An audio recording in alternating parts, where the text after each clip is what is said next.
Hey guys, I trust that everyone is doing freaking fantastic and having a productive week. Yeah, quick video on appointment setting, right? It's this new buzzword that's floating around. This new way of getting to, making 5,000, $10,000 per month while working remotely, right? Yeah, what is appointment setting? Appointment setting, pretty simply put, right? It's just, you know, booking prospects onto sales calls, right? That's the highest of high level explanations that I can give. There's two types of appointment setting. There's phone setting, which involves, calling existing leads on the CRM. These people have usually, seen the content on Instagram or YouTube, the business's content that is on YouTube, Instagram. They've submitted their information. They want to find out more about the product. So yeah, we're ringing those people. It's usually done directly on the CRM, dialing, or using specialized software. There are different softwares like Alloware, where you can, power dial, essentially just let this thing go on and it rings, either multiple people at once or, just goes through an entire list that you've made. And then there's DM setting. So DM setting is messaging prospective leads on social media, qualifying them, and then booking them onto a sales call. Usually done on Instagram, Facebook, Twitter, school, most social medias.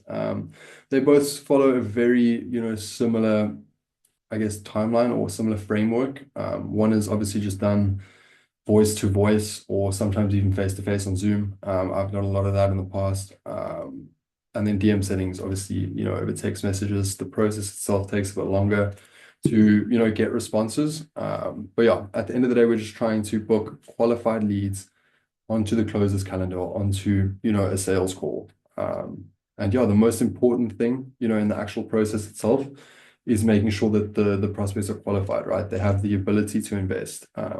We don't want to be booking, third world people who have no money onto a sales call. You're just wasting everyone's time at the end of the day. And that's the last thing we want to be doing. So we want to make sure that they have the ability to invest in the product that we are selling. And yeah, we do this through indirect questioning.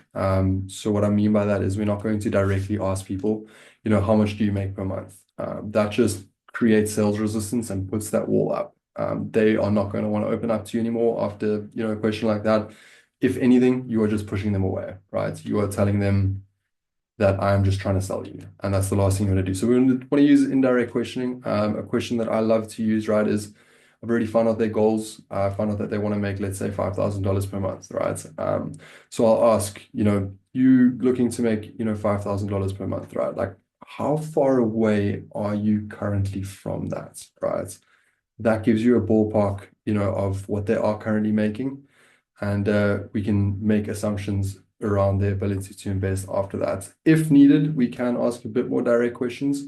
An example of that would be, if Francois and his team could, possibly help you create an income through, appointment setting. Are you currently in a place where you have access to financial resources to, invest into yourself? And then you'll get, an answer from there, whether it's a yes or a no. If you get a yes, you can ask a bit more specifics.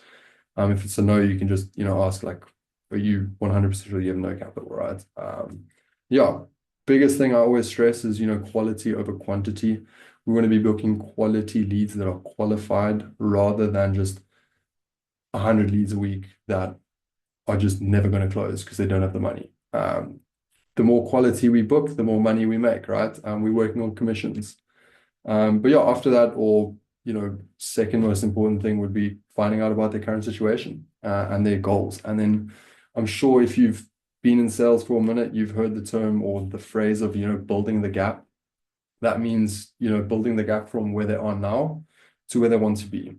We do this again just through questioning and making them open up, get a bit emotional with us, tell us their goals, and essentially we're creating urgency and making them realize that they cannot, achieve those goals themselves. We're kind of forming doubt in their brain that they need our help. They need, to reach out to someone else to be able to get there. They can't just do it themselves. And yeah, we can try and make them understand the cost of inaction as well. That being, a question that I love to use with that is, what if 2, 3 years down the line, you haven't changed a thing and you're still sitting in the same place? Like, what then? And you'll usually get, really good answer out of that. They'll usually come to you with, I'll hate my life. And then you can dive deeper into that.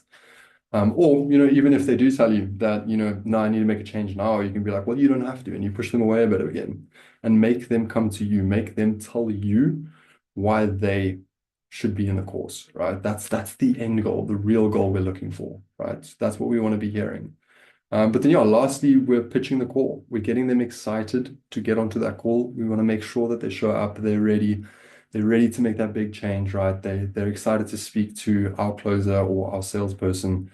And yeah, biggest thing is just making sure they show up, right? And we do that through just getting them excited for that call.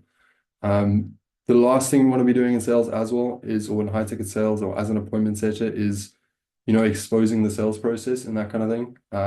You are never selling it as a sales call.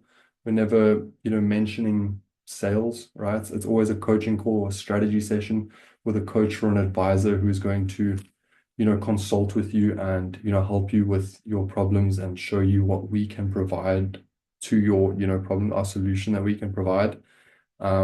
So yeah, if all, 3 things that these tick out, we set them onto that longer, deeper conversation where hopefully they will close if you've done all of those things correctly. And at the end of the day, that's just how we make our money. That's why we're worth, 3, 5%, sometimes even more.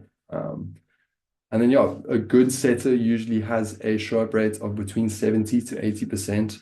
If you're doing anything below that, either you're messing around and you're just not up to scratch, or you're just on a really shitty offer. But yeah, to summarize, phone setting and DM setting, I think I've spoken a lot more about, phone setting in the way that I've asked my questions, but it follows a very similar process, right?